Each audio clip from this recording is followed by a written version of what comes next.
Hi there, and welcome to Cosmic Soul Alignment, where we explore the unseen, the sacred, and the soul altering.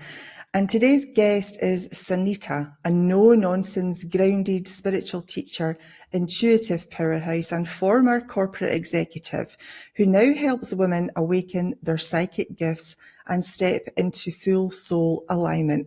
So welcome, Sunita. Nice to see you. Thank you so much for having me on the show, Dawn. I'm so excited to be here. You're welcome. I'm excited for this conversation. So let's get started. Can you then tell us about your spiritual awakening and your psychic emergence? You know, how did your psychic and mediumship abilities first emerge? Sure. So growing up, I always knew that there was something. Well, I think I'd say in retrospect, I would say that I knew that there was something a little bit different about me. Back then, as a child, you just think this is normal. So I could sense spirit. I could sense people who had passed in the house, as an example. That was my primary memory. There was what I later found out to be an elderly couple that lived in the house, and they'd passed in the house, and I would quite often see them. I never thought anything of it until I got a little bit older and thought that's a bit odd. And my older sister, who was a bit more dramatic and was also a medium in the making as well, was very dramatic and would scream at the top of her lungs when she'd see them. There's people in there, there's ghosts in there. And then, you know, fast forward, just this sensitivity of intuitively always picking up other people's emotions. And, you know, when you're growing, obviously there's life happens, and it was a traumatic and, you know, abusive childhood anyway. So there was a lot of fight or flight in there. So the sensitivity to people's emotions was huge, and not realizing why I knew things before they'd happened, and premonitions. And then as I got older into my teens and late teens, early 20s, there was that kind of curiosity around the metaphysical, which just simple things like astrology, you know, or knowing that something was about to happen, all of these things. And then I remember having my first astrology reading, and I remember the woman saying to me, your chart is very metaphysical. And I remember going, and what does that even mean? And I actually said to her, what does it mean? And she said to me, well, it means that you know things before they happen. And I was like, yeah, that's pretty true. But not knowing, how do I even know that? Because that's always a big question. But when you're in it at the beginning, you don't realize. And then fast forward many years later, the tragic death of my sister, and the passing, she had a car accident, and part of the journey for me of that, you know, we were both abandoned by our family. We were both kind of outed, rejected, both of us black sheeps for kind of following our own path.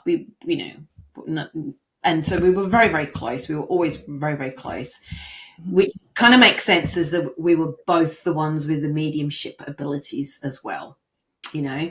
And so when I arrived in the UK and went to the hospital, not knowing the extent of her injuries, there was a whole sequence of things that happened at that end, her passing. And so just finding out what the extent of her injuries were, and not knowing that what I was coming to.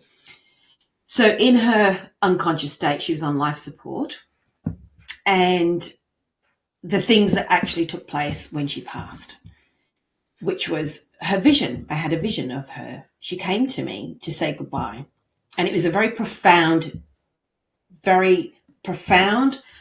life-changing, such a clear vision it was of her saying goodbye, telling me how much she loved me. And it still brings me a lot of, emotion of that minute where, you know, over that 5-day period where I was sitting by her bed, praying to anybody that was available, you know, to save her, but also on a physical level that she wasn't going to make it. And then when the doctors actually I'll never forget this memory of the doctors chasing me, and chasing because I ran when I saw them, because I knew what they were going to say to me, and I wasn't prepared to hear it, which was that we need the option of turning off the life support machine. Yeah. I remember running. I literally ran in the hospital and hid under a stairwell, crying out, because it was just too much, and I couldn't imagine a life without her. And we had the conversation, and then they'd said that there was absolutely no chance of her surviving, and so there was that end of life, that passing. I mean, you don't know what to expect, right? Every passing is so different, and it's incredibly heavy. And I remember there was a moment that I thought, what would I want, knowing that how close we were? And we used to do this thing where she always used to play with my hair, because she was a hairdresser and she used to love giving me those little hair massages, being the younger sister. I used to sit next to her. She was very, very protective over me, and and she was more of my mother than anything else as well. And so I held her hand, and I had my hand in her hair, and I remember I had my head on her arm, and tears were coming, and I felt this jolt like somebody was shaking me awake. And then I giggled, and she was in my face. She was this close to me. And we used to joke around and kid around a lot. She said to me, I made you wake up. And then she laughed, and I remember chuckling, but I had these tears in my eyes, and I was like, what are you doing? The part of my brain was, what are you doing? Like, this is such a terrible moment, and you're laughing. And then I remember another part of my brain just saw this beautiful vision, and she had no injury. She looked perfect. She was like this translucent, there was all white around her. There was this light around her. And I remember my heart just expanding, and then she looked at me right into the eye, and she said to me, I love you. Love you. And I'm going to miss you. I have to go now.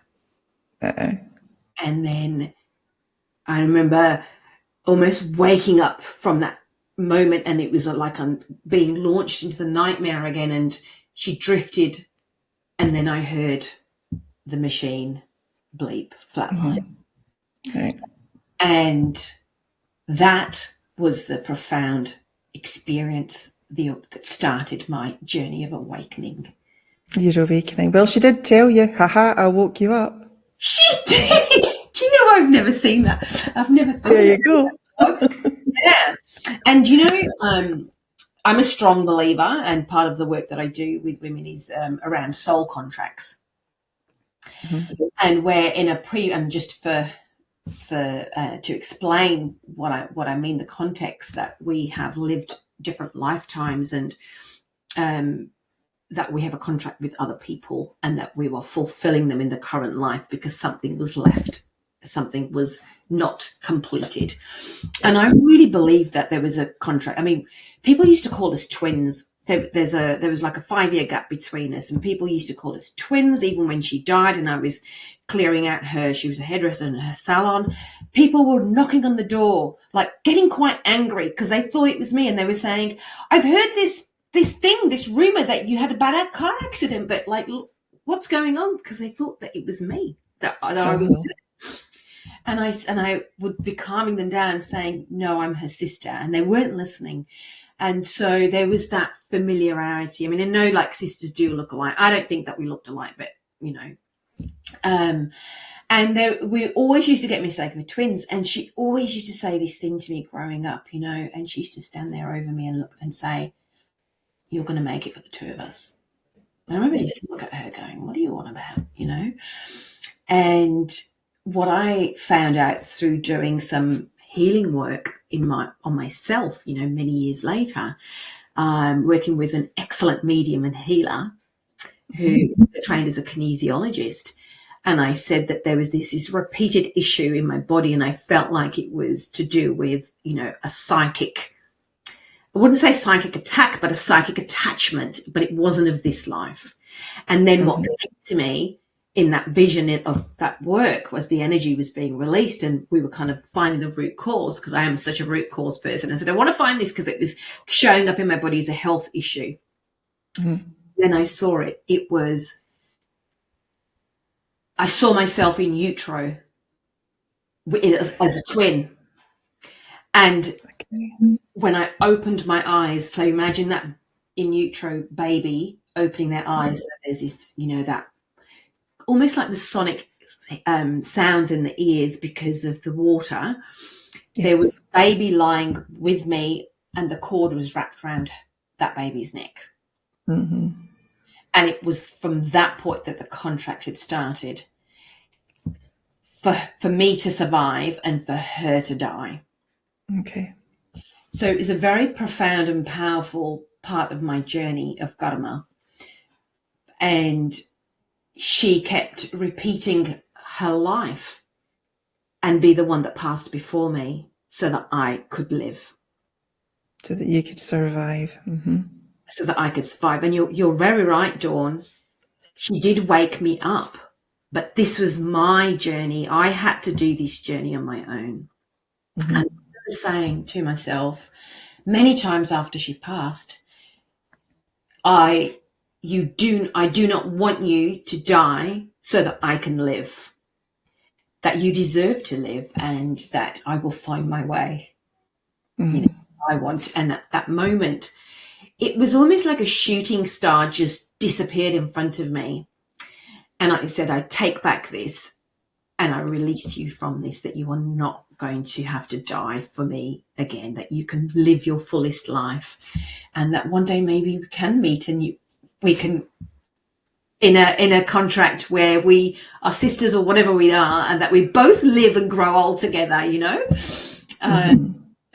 And that's a kind of deeper, more soul part of a profound awakening, the mediumship and the healing part, as I then came back home to Australia, and somebody at work again, when the doors open, you meet the right people, right? And this admin temp who said to me, this lady might be able to help you, and she wrote down on a piece of paper the phone number, who then I turned out to be the medium that I ended up working under and training.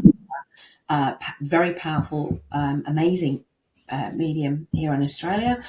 And I called her and she wasn't available. And so that November ended up being the February where I had my first reading, and she was spot on about so many things. And she confirmed all the moments that I'd sensed that my sister was around, or that something was happening, or I knew to do certain things. And I was just constantly being shown, it was almost like the etheric arrow going, no, don't over here. You need to do this. And I could see it all. And he said to me, but you already know all of this. I said, yeah, I know, but I don't understand how I know. And she said, because you're a medium.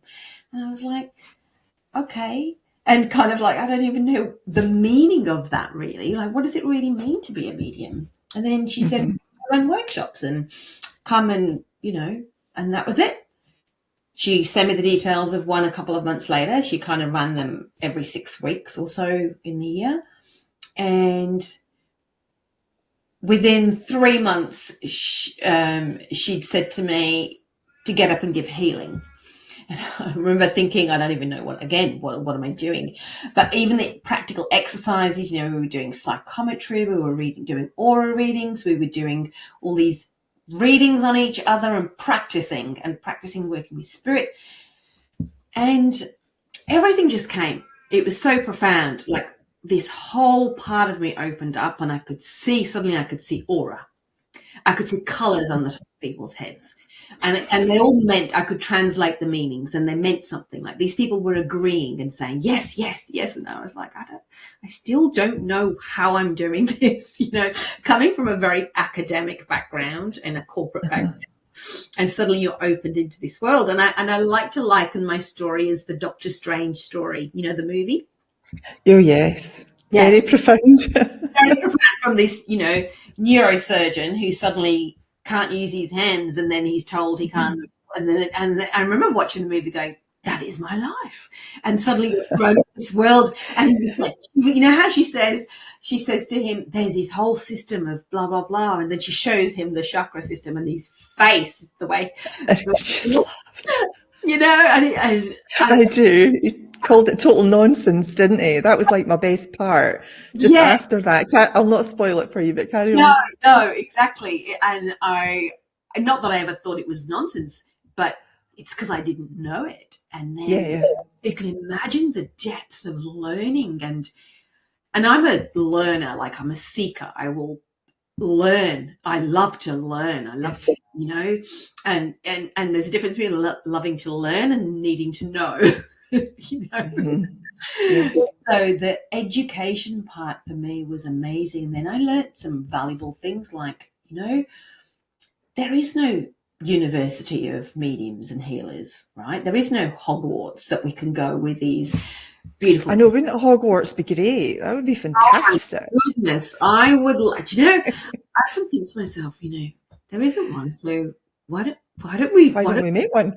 Exactly. And I'm kind of thinking, you know, right, because here's the thing, you know, like I know that there are places and there are many teachers, but there's this thing of, you know, the sacredness of being grounded, the authenticity of the work, because the ego overshadows your development so much.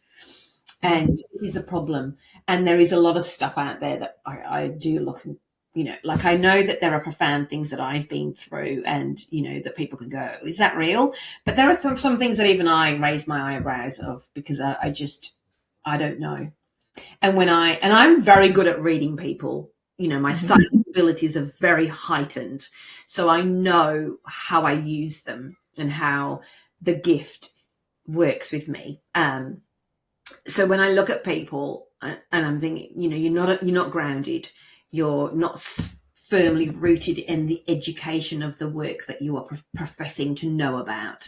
So that's very important to me. So as I grew into this role of being a medium, you know, the biggest part of being a medium is being a good human being. Showing compassion and empathy. And being genuine to yourself, isn't it? You know, because I was going to ask you about that. You know, it's, I suppose as an intuitive or an empath or a medium or a psychic, you know, you've got to be yourself. You've got to have that integrity, right? 100% integrity. And, you know, as I discovered my journey and I was trained under, like, you know, not very often, but I always had the mediums with the degree in XYZ, philosophy, psychology, or, you know, that they had a good, strong background. And that to me is really important because of integrity and their ability to learn as well and know, because, you know, yes, I know that degrees can sometimes be, you know, you just turn up for an exam, you know, you're studying to pass something, but there's the embodiment of the knowledge and the wisdom, and you can clearly see that with people, right? And so I was very blessed to have, you know, 2 or 3 really good teachers during my journey. And I remember thinking, and my teacher said to me, because I was, you know, life gets in the way, you're raising children, your family. And I remember feeling like, oh, you know, but I'm going to miss a workshop. And I felt quite like, you know, because you're in a community as well. And I remember my teacher saying to me, it's not going to go away. I said, yeah, I know that, but I also miss this part of me that I'm discovering about myself. And I'm learning about my ancestry and my genealogical ancestry. You know, my nanny, my maternal grandmother in India, is the medium. She was very drawn to working with herbs. And I have I'm always doing things with herbs and burning them for healing properties. And I know that I get her. That I don't read books around herbs, but I allow that to that wisdom to come through me naturally. And I think that's the knowing and forcing yourself to know, where you know it's coming from spirit. You're being, you know, and that my grandfather, my nana, so her husband, is from a line of powerful healers, and I feel so blessed about that, and so honored that it skipped a whole generation and it's come to me, and that there is ancestral work to be done that I take with great responsibility, so that future generations in my lineage, my sons are mediums, and the teachers that I spoke to about my mediumship, and also to have an assessment as well, just because I think my greatest fear in this work is to become that egotistical, because there are people out there who it's about the ego and it's not from spirit. It's more about themselves and their personal gain than it is for spreading the word and sharing grounded wisdom and knowledge to people who are curious to learn more. And that's really important. And to facilitate, as like you said in introducing me, it's really important to help nurture how other people's gifts are coming through, because we're not all the same. No, we're not. Yeah. And that doesn't mean that, you don't always have, yes, people will have a traumatic, tragic circumstance, and it will be the kind of pivotal point to awaken them on the spiritual path. And it's not like I was going down, I was a corporate person, right? So spirit had gone, But even in the corporate world, I was using my psychic ability, and I didn't realize that.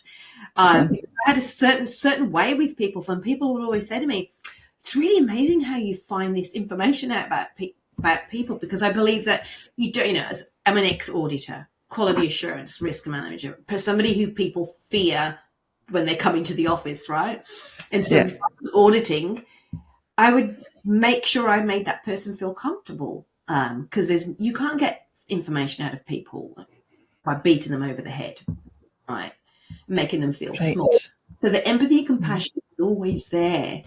And it was, I think, I never saw myself as empathetic and compassionate. Not that I didn't feel I was or wasn't. It was just, But now in the healing work and the mediumship work, I can see how much empathy and compassion you have to have for other people, because watching somebody pass, being with somebody in their lowest moment of their grief, you're sharing and the communication from that person, and it's the very thing that they needed to hear, I'm sorry, or live your life, you can let me go now, it's okay. The fear that people have of letting their loved ones go, thinking that they are disservice to them, that they feel guilty for being the one left behind, and giving those messages from their loved ones in spirit, or not. Sometimes they're not loved ones, because people are not very nice sometimes, so they do things and they come back with an apology, and that's the very thing that the person in front of me needed to have, needed to hear. So I think we need to kind of do away with the fluff and it's all love and light, because it's not. No. And I like the fact that you're no fluff. Just let me go back a little bit. You were saying when your sister passed, and she was right there in front of you, and that she came to you before she actually transitioned. I had a similar experience with my grandmother, and at her time, I could hear her. I was asleep, and I was coming back to that place between asleep and awake, and I could sense the change, and all I heard was her, can you hear me, Dawn? Can you hear me? It was definitely her voice. And I just knew. I said, Jess, I can hear you. I said, are you ready to go? She went, yes, I'm ready to go.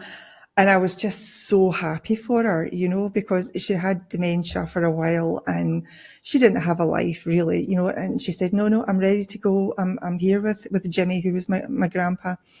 She said, I'm here. And I was like, then go and be happy. She went, absolutely. She gave me a message for my mum, which was really lovely. And that validation that it is true, because once you've experienced something like that, I say this a lot, but once you've experienced something like that, you can't take it back. No. Somebody else can't tell you that didn't happen just because they didn't experience it. You've had that experience. It's definitely cemented inside you, in every cell. It becomes your wisdom, and it's true for you. 100%. Yeah. And like, I believe, when I do mediumship readings, and even when I'm demonstrating on stage, and those people sitting in the audience, and when they come to me afterwards and in tears, or sometimes even, in public demonstrations, people will come back and they'll say, you said this to me last time, a year ago, I came here and you said this to me and this is what happened. And they just say, you've changed my life. Mm-hmm. And it's, when you look at what that felt like with your grandmother, hearing her voice and then telling your mum that message, it changes you. It does. It opens you up to this whole other world that exists. And who are we to think that the universe is just of us? Right? And there are so many profound things. And, this is part of our journey as a human being, right? To get over ourselves and our mind to think that these things don't exist. It's so beautiful. And even with animals, like I love animals, and I'm an animal rescuer. I've worked with charities, I work with rescues, and when animals pass, oh my goodness, like humans, because we have the same, we speak, we talk, we have this language, but animals, it's pure love. It's pure, it's so like that impacts me on a whole other level. Because when they say your eyes are the window to the soul. So when the animal shows the memories, their best memories of them with their human. Oh wow. And says, you're going to be okay, that remember me in that way, that little pup chasing that favorite toy or whatever it was. And when the animal thanks them and for caring for them in the way that they did.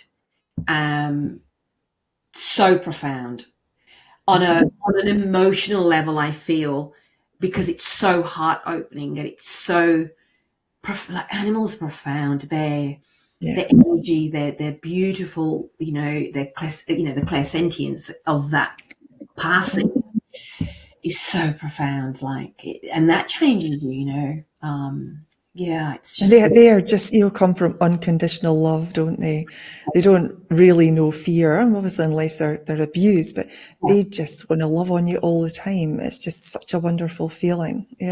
Exactly. And the gratitude that they try, I translate it as gratitude, that profound amount of love and feeling that I have from them, and the memories that they, of the imprint, because they have memories too, right?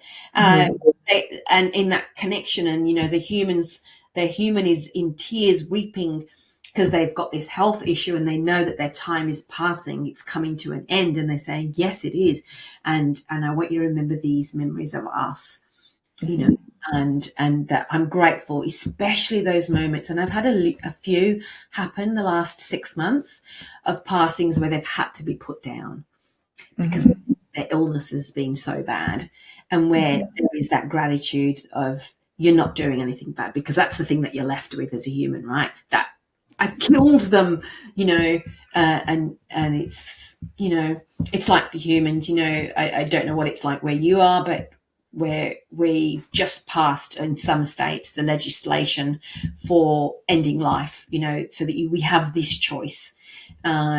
So that's really important as well, because the family members are left with the guilt of, did I do the right thing? I know. And that's horrible. And having been through that myself, knowing that they will let you know. And I know that when I'm involved in passings, that's part of the process. Is this right? Are we, is she passing?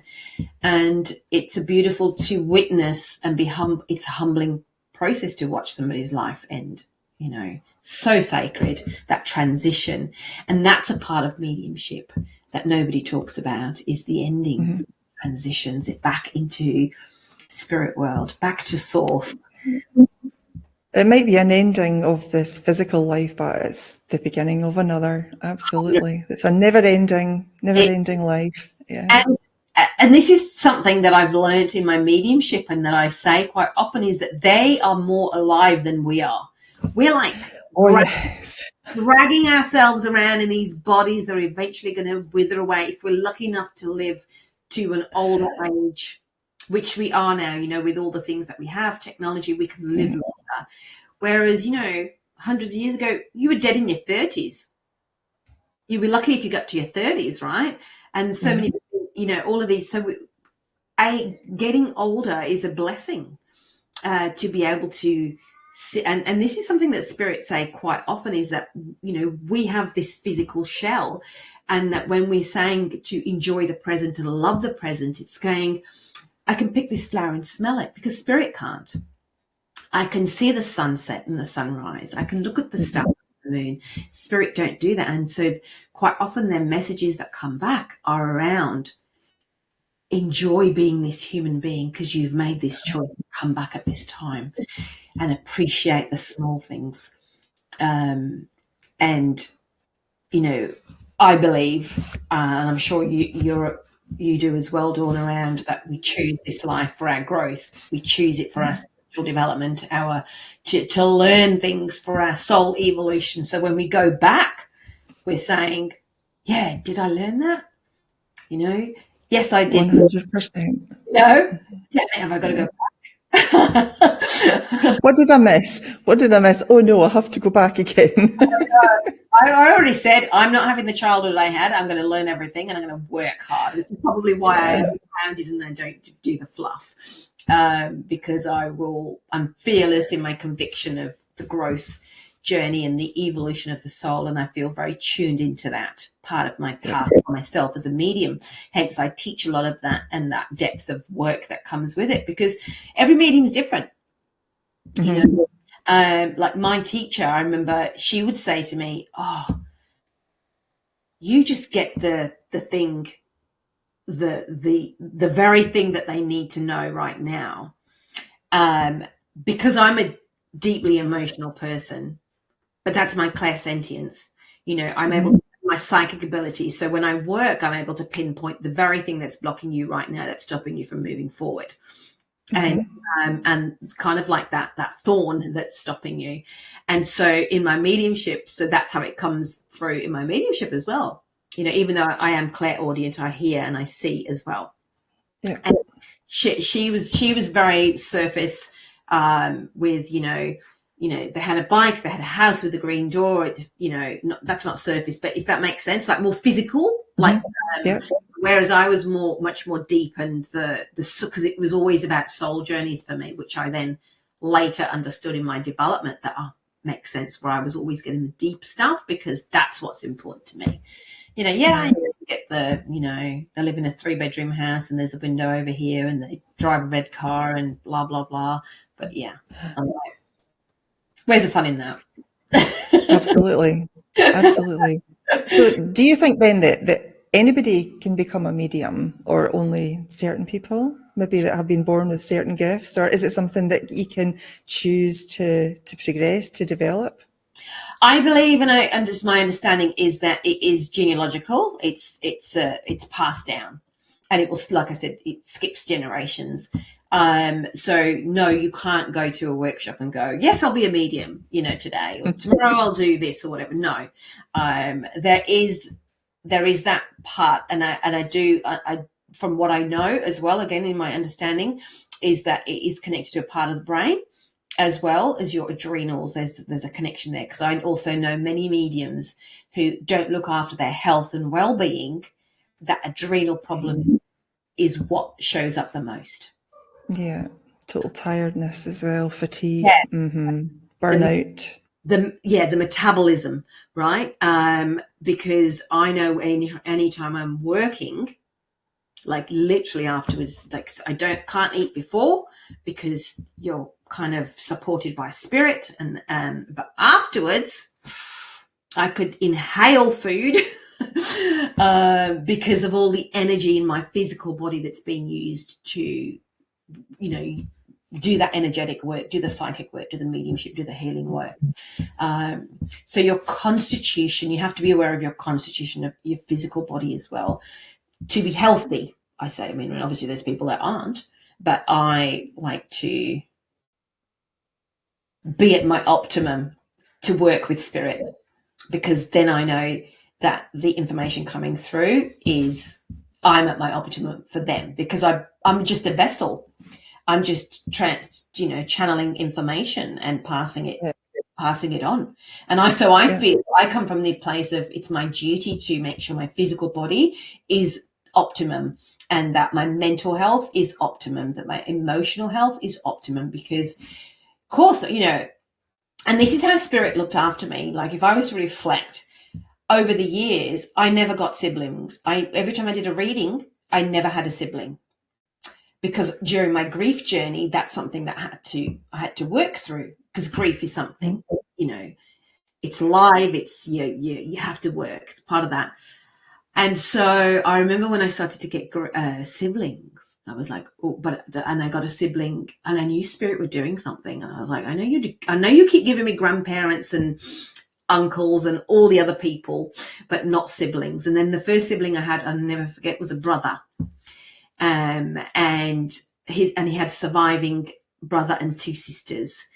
And I remember how I felt after that. And I was like, oh, okay, that kind of, because whatever's sitting in your system is going to be touched upon when you're giving those messages. So you have to be careful. It's not about you. It's just about the person, because I've seen just coming through you. Mm-hmm. Through me. It's not about me. And I remember getting a sister, and then I remember getting a sister that also passed from an accident, a tragedy. So I was like, okay, then I think I did that then. Obviously this is years ago, but now it's like anybody, any relationship of any kind. And I feel really grateful for that. And I feel that that's a reflection of the growth that I've had, but not also love. That's why I say I'm very strong about that. I don't refer to spirit as your loved ones. I always say spirit, because I work in trauma and abuse as well. So sometimes we've had people that have come through. I've had people that have come through for somebody who has abused that person, or there's been something that's happened and they've apologized, and that was the very thing that person needed to hear. Yeah. Mm-hmm. I know, isn't it amazing?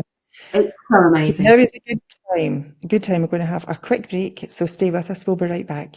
Sure.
Welcome back to Cosmic Soul Alignment, and I'm here today with Sunita, and we are talking about all things mediums and mediumship.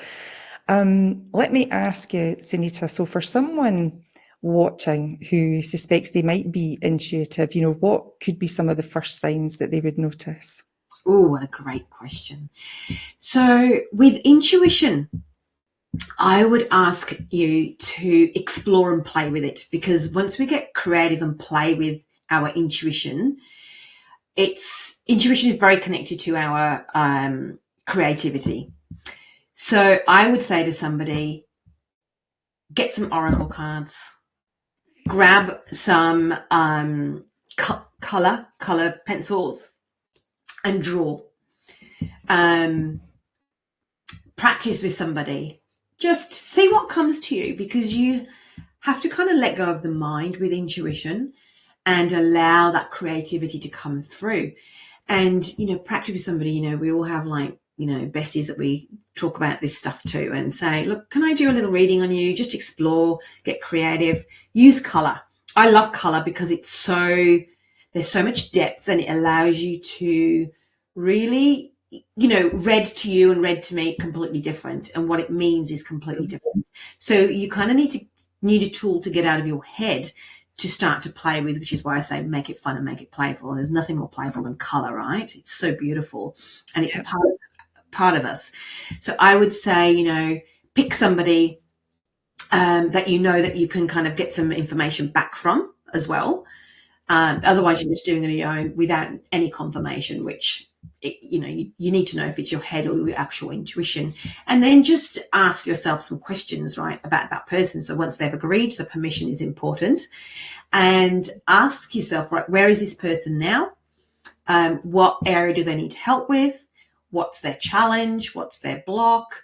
What guidance do they need? And just draw with a color, see what comes up. I mean, if you're an artist, great. I'm not an artist, I can tell you. So for me, it would just be scribbling with a color.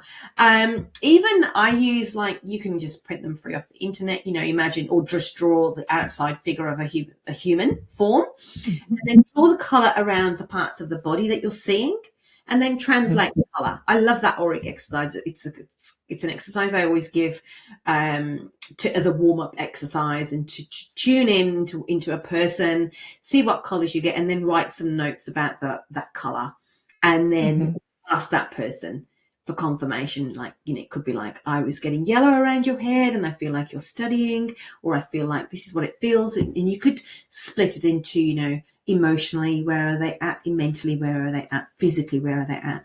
And play with it, do some exercises around it. When you're driving, tune in and go, right, where's this person going to go? I mean, obviously, there's this thing that people do where there are these subtle cues where they're going to turn, right? So it's not about that. It's kind of setting it out there and saying, right, I'm going to, what's the next color of the next car that's coming past me, and see if you get that right. Yeah. Simple little thing. Simple little exercises. I like the oracle cards because they shout out to me. I quite like, and just for myself, I'll pick one out and say, okay, well, how's this relating to what I'm going through or what I'm experiencing or how I'm supposed to be moving forward? Yeah. So I really like those. Yeah. These are oracle cards. Yeah. What about the color, and drawing the aura? That's really interesting. Yeah, I think because they're kind of, for some people, oracle cards can be a little bit further down the track to where they kind of are at. And I think that color's kind of more, there's less attached to it, right, in terms of people's perceptions. So, and don't get me wrong, I love oracle cards, good ones that are there's a grounded knowledge I do stock them and I do use them in my work, and they are great, and there's a difference between using an oracle card for growth work to an oracle card for daily guidance and wisdom, or kind of like the uplifting ones as well, where you can just pick your daily card and feel, oh yeah, I'll keep an eye out for that, and asking the right question. So there's different things for different parts of where you're at, right? So if you're growing, I'd say I would use different tools. So if you're developing and it's a first step, I think the color's a great kind of step into that as well. Sure. Yeah. Do I'll share this one with you. I do the driving one with the speed cameras. To tell you where the speed cameras are. all the time. A really good idea. Honestly, that is such a good one, and it's practical too. I mean, firstly, you should be speeding anyway, but I do it because I live on a highway, and it's they're straight stretches, and they will be speed traps. But I did it this morning, and I was like, "There's a speed camera somewhere here. I can feel it," and there it was. You go, you caught the vibes. I got the vibes of the speed camera. The government going, Yeah. money, money. Yes. So when people are wondering if they're psychic or if they're a medium or intuitive, are there what can block people's gifts, I suppose, from coming online? Their life and their ego. It's Yeah. always their life and their ego. It's always the self-doubt, or I don't feel I'm good enough, and surely that can't be real. And I do a lot of workshops on mindset versus intuition. Is it, because that's the biggest problem people say is, how do I know if it's my mind or my intuition? And they can't tell the difference. And I always say this thing, and I'll offer this, that your intuition is the soft, supporting whisper from your soul. It's not the one It's a that's nice feeling, isn't it? Yeah. yes, it's soft, and it's encouraging, and it's gentle. It's not the one that's screaming at you and swearing at you for getting it wrong and all of those things. So that's the first step. And in terms of how do the blocks are always going to be the mind stopping you, because you are really powerful. Your innate intuition is your natural gift. And if you're then able to harness that and discover that you have, psychic gifts, and you're a medium or you're a healer, and you have other intuitive gifts, I mean, it's not just about mediumship and healing, but look at all these wonderful gifts of, with other spirit work around the artwork, like I said, where the mediums who can channel work with spirit, and they can draw the answers. Like, profound, right? And this is why I say I can't draw anything. I'm terrible, but that's a whole gift in itself. Then there's the gift of wisdom. They're all different gifts, and I would say this: find a good teacher, find a good grounded teacher, because we're not doing that enough. Because also there's so much we have access to so much information online now. Yeah. So people read themselves into believing something is there that's not. And a real grounded, a teacher, because not all mediums are teachers either. A good teacher will be able to read you, as in work with you, and know that's your mind, or that's an actual gift, or that's something that can be cultivated. I know that as my gift of teaching opened up, I'd started teaching because I knew that was what I was supposed to do. And I remember how hard it was for me to step up into that, because nobody says to you, here you go, you've now qualified as a teacher. Nobody says that, which is why I would get assessments from who I would call the Dumbledores of mediumship.